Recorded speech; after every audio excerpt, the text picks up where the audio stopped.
Salve torcida, tudo bem com vocês? Chegando para mais um vídeo aqui no canal do futebol. E no vídeo de hoje nós vamos falar aí sobre a 38ª e última rodada do Campeonato Brasileiro. Está tudo definido. O campeão, os times que vão para a Libertadores, os times que vão para a Sul-Americana e os times que foram rebaixados para a Série B de 2025.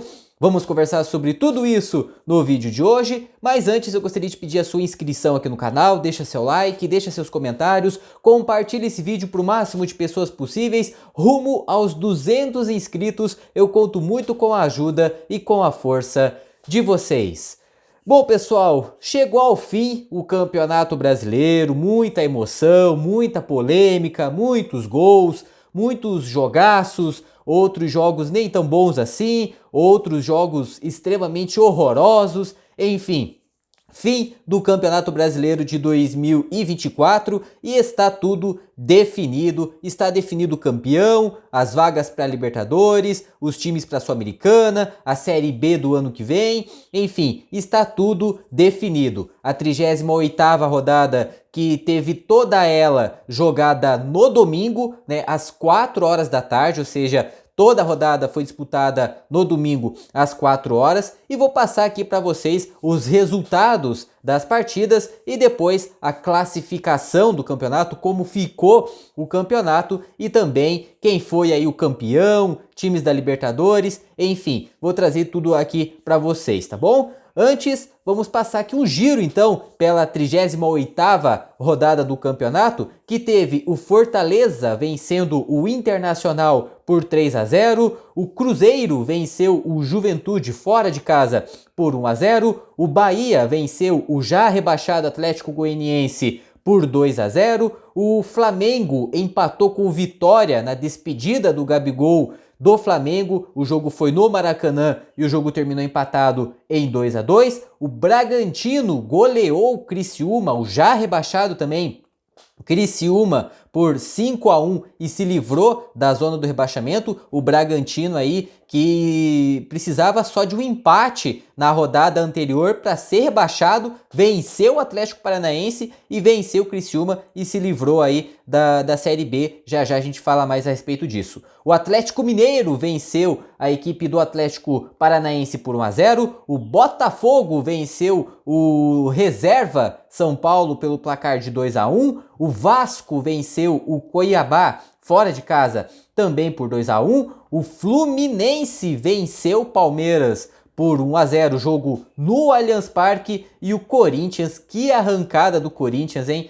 3-0 para cima do Grêmio lá em Porto Alegre. A classificação do campeonato ficou da seguinte maneira: o Botafogo, campeão brasileiro, Botafogo aí depois de muito tempo sem desfrutar de um título nacional, voltou a vencer o Campeonato Brasileiro aí depois de mais de 20 anos de seca. O Botafogo, que no fim de semana retrasado havia conquistado a Libertadores da América, poderia ter sido campeão brasileiro já na penúltima rodada em caso de tropeço do Palmeiras, mas como o Palmeiras venceu o seu jogo, jogou aí a decisão para a última rodada. Mas que semana do Botafogo, em que temporada do Botafogo, o Botafogo que na temporada passada havia perdido o título de campeão brasileiro de uma maneira espetacular, todo mundo estava curioso para saber como seria o mental desse time, né, para essa temporada, como que os jogadores iriam lidar com essa perda do título brasileiro, né, o título brasileiro mais ganho da história aí, na minha opinião, e o Botafogo fez o grandiosíssimo favor de perder o título justamente para o Palmeiras, mas nesse ano não teve jeito. Botafogo campeão aí brasileiro com 79 pontos em 38 jogos, foram 23 vitórias, 10 empates e apenas 5 derrotas. Foram 59 gols marcados e 29 gols sofridos, um saldo de gols de 30. O Botafogo aí, parabéns ao Botafogo, campeão da Libertadores, campeão brasileiro e agora está embarcando para tentar aí conquistar o título intercontinental. Botafogo campeão brasileiro. Em segundo lugar, o Palmeiras com 73 pontos.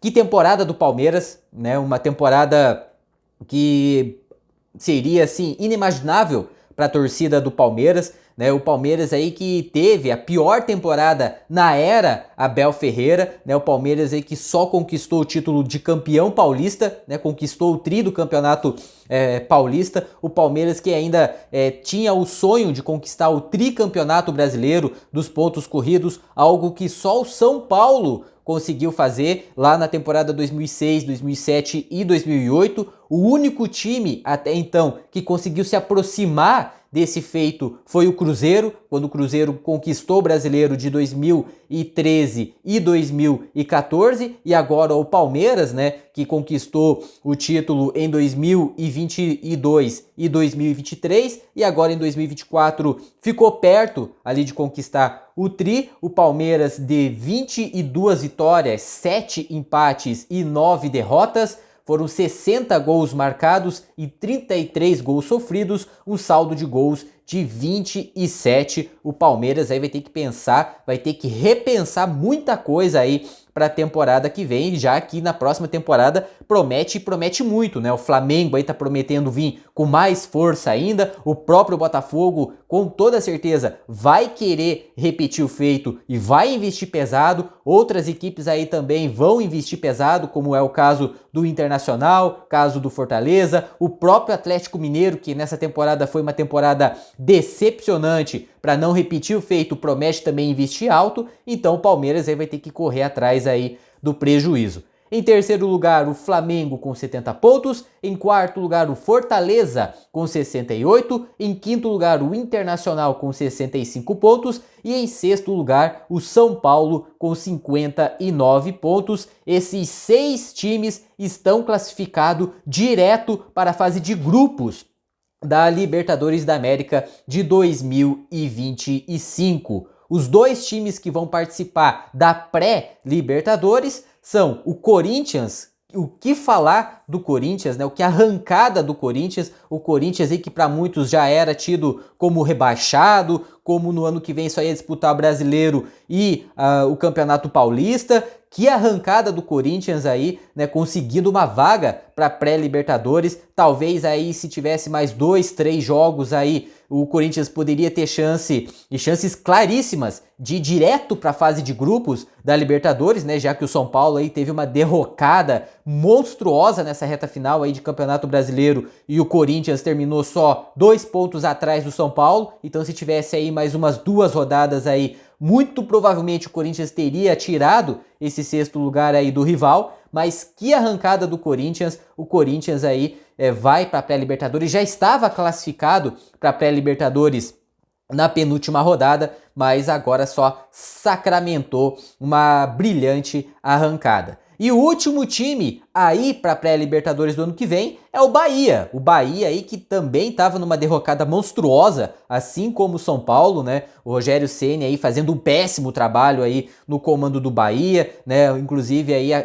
muitos torcedores estavam pedindo a cabeça do Rogério Ceni, mas o Rogério conseguiu se sustentar e conseguiu levar aí o Bahia a disputar a pré-Libertadores aí do ano que vem. O Rogério Ceni que tem uma ampla história na Libertadores, né? Foi bicampeão da Libertadores com o São Paulo, uma delas em 2005 já sendo capitão, ele que ergueu a taça da Libertadores, então ele tem muita experiência e agora muito provavelmente, a não ser aí que esteja uma baita reviravolta aí, é muito provável que o Rogério vai se manter no comando do Bahia para treinar o time aí na Libertadores do ano que vem. Em nono lugar, o Cruzeiro. Essas já são as equipes que vão para a Copa Sul-Americana do ano que vem, né? Então, em nono lugar, o Cruzeiro com 52 pontos. Em décimo lugar, o Vasco com 50. Em décimo primeiro, o Vitória. O Vitória, outra surpresa aí do campeonato, né? Depois da chegada aí do Thiago Carpini, o Carpini que fez um bom trabalho no Juventude, né? Fez um bom trabalho, levou o Juventude de volta para a Série A do Campeonato Brasileiro, depois chamou a atenção no São Paulo no começo dessa temporada, né? Chegou ali a dar amostras de que seria uma boa temporada dele no comando de um clube grande, né? Ele que chegou aí sendo campeão da Supercopa do Brasil, chegou aí quebrando o tabu diante do Corinthians na Neoquímica Arena, mas depois os resultados foram frustrantes, ele foi demitido e foi parar no Vitória, aonde classificou o Vitória para a Sul-Americana. Não só salvou o Vitória da zona do rebaixamento, como também levou o Vitória aí a disputar um título internacional. Em 12º lugar, o Atlético Mineiro também com 47 pontos. Em 13º, Fluminense com 46 pontos. E para fechar os times classificados para a Sul-Americana do ano que vem, o Grêmio com 45 pontos.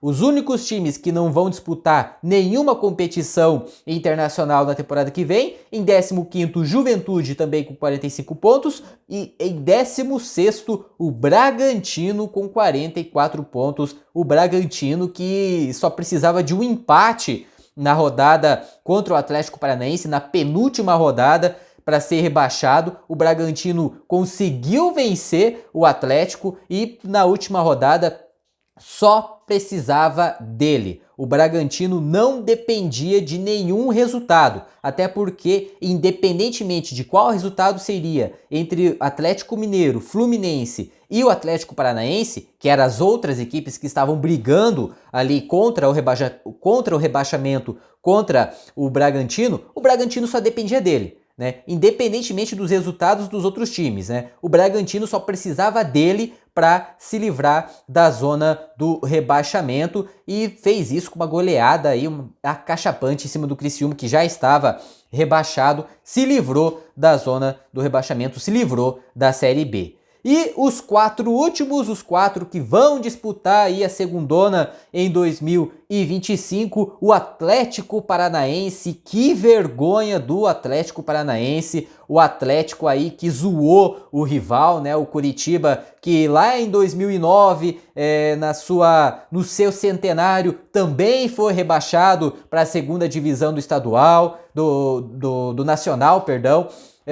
O Pablo aí zoando o Coritiba e tudo mais. E agora o Atlético Paranaense repete o feito. No ano do seu centenário, um ano em que o próprio presidente, o Mário Celso Petralha, havia falado, né, que até o ano do seu centenário o Atlético seria campeão mundial, né? Muitos aí prevendo que o Atlético seria campeão brasileiro dentro da diretoria, né? Ali os diretores ali falando que o brasileiro seria prioridade. O Atlético até começou bem ali o campeonato, liderando a competição por algumas rodadas, mas pegou o elevador aí para descer, desceu de maneira vergonhosa, vexatória, e no ano do seu centenário o Atlético foi rebaixado aí para a Série B. Depois de 13 anos na elite, o Atlético volta a disputar a segunda divisão do Nacional com superávit, com dinheiro em caixa. O Atlético aí que tem uma das melhores estruturas do futebol sul-americano,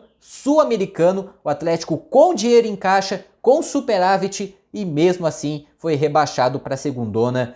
Que fase do Atlético Paranaense! Em 18º lugar, o Criciúma com 38 pontos. Em 19º, o Atlético Goianiense com 30. E o Lanterninha, o Cuiabá, também com 30 pontos. Esses são os clubes que vão disputar a segundona de 2025. Então, só para recapitular, Botafogo, campeão brasileiro e classificado para a Libertadores. Palmeiras, Flamengo, Fortaleza, Inter e São Paulo, essas equipes vão direto para a fase de grupos da Libertadores. Corinthians e Bahia, 7º e 8º colocado, ambos vão para pré-Libertadores. Cruzeiro, Vasco, Vitória, Atlético Mineiro, Fluminense e Grêmio, essas equipes vão para a Sul-Americana. E os rebaixados, os times que vão para a Série B de 2025, Atlético Paranaense, Criciúma, Atlético Goianiense e Cuiabá. Que campeonato, meus amigos, Que temporada, e esperamos aí que a temporada 2025 seja tão grande como foi essa temporada de 2024, já tá aí batendo uma baita saudade do Campeonato Brasileiro. Enfim, essa é a minha opinião, esse é o vídeo de hoje. Eu quero saber a sua opinião, torcedor. Para você, qual foi a maior surpresa nesse Campeonato Brasileiro? Para você, qual foi a maior injustiça? Na sua opinião, quem deveria ter sido campeão brasileiro? Quem deveria ter ido para a Libertadores, para a Sul-Americana ou até mesmo para ser rebaixado? Escreve tudo aqui embaixo nos comentários e já sabe, deixa o like se você gostou do vídeo, se inscreva no canal, acione o sino das notificações para não perder nenhum conteúdo novo aqui no canal do futebol. E eu vou ficando por aqui, mas é claro, eu volto numa próxima oportunidade. Fiquem todos com Deus, um forte abraço e até a próxima. Tchau!